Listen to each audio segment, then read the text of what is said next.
Everybody, it's time to get rid of the Mercedes R350.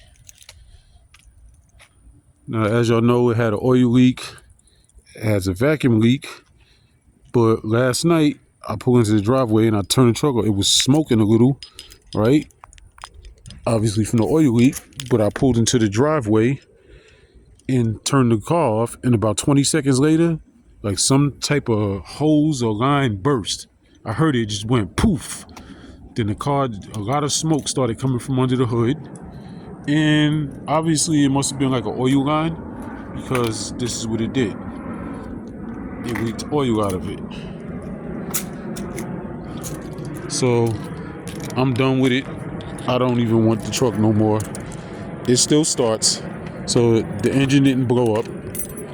As you can see, it starts. See?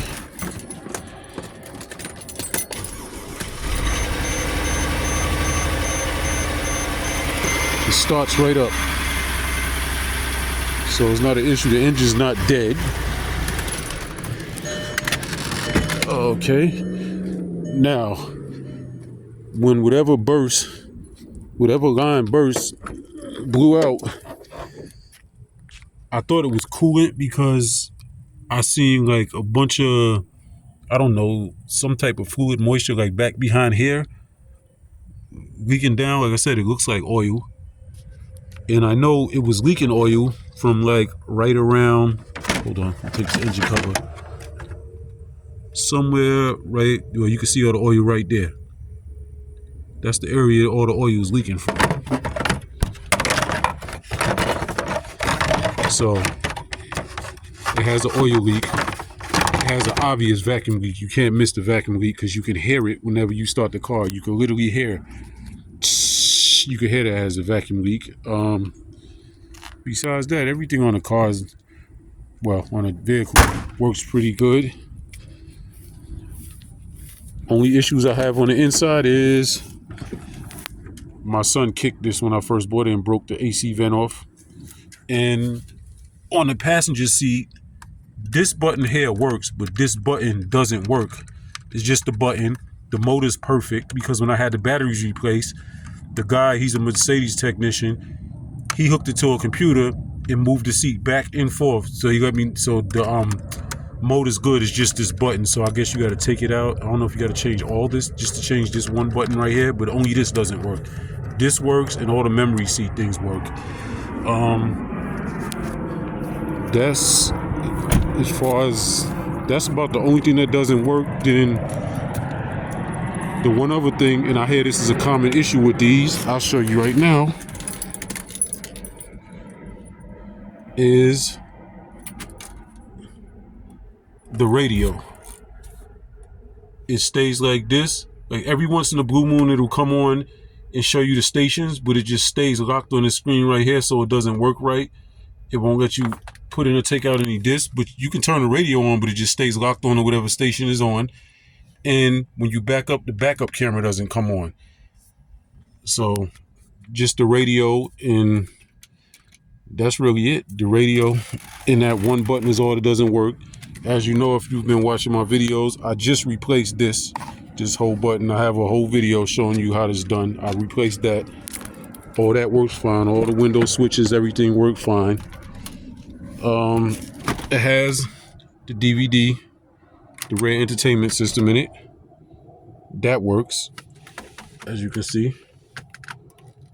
I just don't have any disc in it.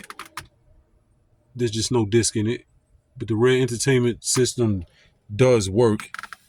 But like I said, with the radio not coming on, the only time that the entertainment system will come on is when the radio decides to give you the option and let you watch the entertainment screen. So all that works. You know, there are no rips in the seats. I just got little junk back there. That's the new oil filter housing back there in that box. That's an oil filter housing that I never got to get around and put in because they had a little light leak around the oil cooler. So I said I'll just change the whole housing because it only costs about $80 to buy the new oil filter housing. There's no rips in the leather. The only rip in the entire interior is this right here. That is the only rip in the entire interior. Has panoramic roof. I've never opened the roof. The only thing I ever do is open the shade. I never open the glass. Never. I've never opened it. And the previous owner who I bought it from, he never opened it. I just don't really see the need to. I just open the like I said, the shade. And truck's pretty clean. It ain't there ain't a bunch of dents or nothing. Just that little fade right there from the sun on the roof. Besides that, as you can see, it's not beat up and dented up or anything like that. Just this one mark where some idiot tried to break in the car, I guess with a screwdriver or something. That's it, pretty much. You know, light scratch. I don't know. I think somebody did that with a key or something. I don't know. I bought it like that. And that's pretty much it. Like I said, the truck's in pretty good condition. Make me an offer. Make me an offer. Oh, it has 180,000 miles. So, and I wouldn't recommend trying to drive it because, like I said, a line obviously bursts and it leaks oil. So if you try to drive it, you'll blow the engine. So if you want it, make me an offer. If not, it's all good. I'm just done with it now. I really don't want to deal with it. I still have to put the starter in that. I've been trying to do that. My top bolt stripped, so now I got to get a mechanic to do it on the Lexus. I have to put the starter on that. That's all that's wrong with that. So the R350 is leaving. I don't want it no more. I don't want to deal with it. I really do want to get another R class. I'd prefer a R500, so eventually I'm going to get another R class, but this is pretty much the end of the line for this one. You know, things are pretty fixed. As you can see, it's pretty clean. But, you know, like I said, if you're interested, let me know. All right? Like, subscribe, and share, and stay tuned. More videos to come soon.